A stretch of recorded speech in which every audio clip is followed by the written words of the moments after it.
Hello दोस्तों, कैसे हैं? हम आशा करते हैं कि आप लोग ठीक होंगे, स्वस्थ होंगे।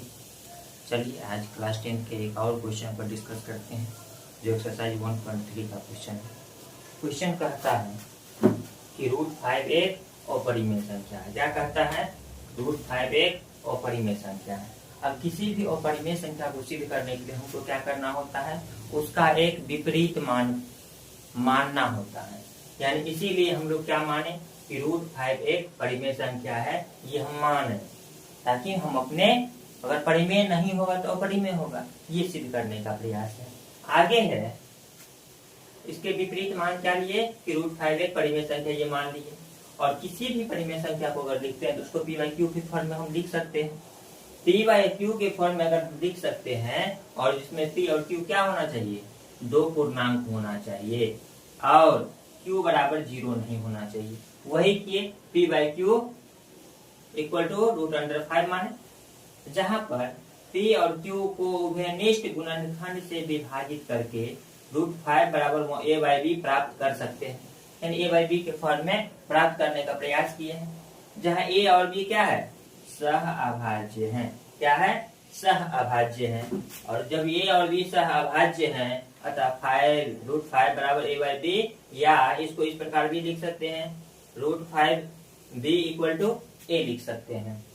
दोनों तरफ अगर हम वर्ग करते हैं, यानी इसी को दोनों तरफ अगर हम वर्ग करते हैं, तब क्या प्राप्त होगा? 5b square equal to a square. इसको हम इस प्रकार भी लिख सकते हैं, b square equal to a square by 5, क्योंकि चलाएगा मल्टीप्लीकेशन के फॉर्म में, सेट लाएंगे तो, है ना, डिवाइड के फॉर्म में। इसमें 5 अगर a स्क्वायर को विभाजित करता है, इसका मतलब 5a को भी विभाजित करेगा। 5a स्क्वायर को विभाजित करता है, इसका मतलब 5a को भी विभाजित करेगा। इसको हम समीकरण 1 माने। फिर प्रमेय 1.3 का प्रयोग किए, और प्रमेय 1.3 क्या कहता है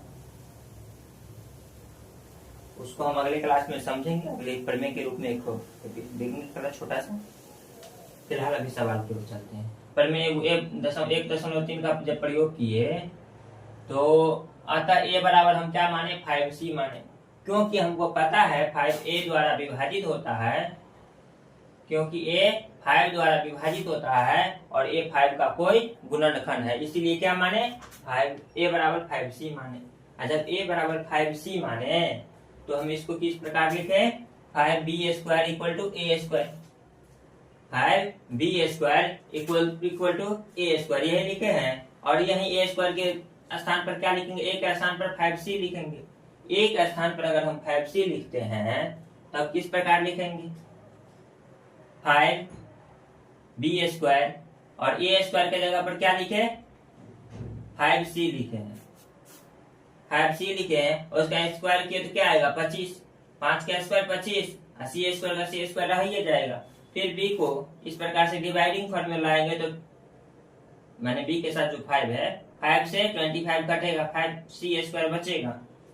b square equal to 5c square, यानी कि c square equal to b square by 5।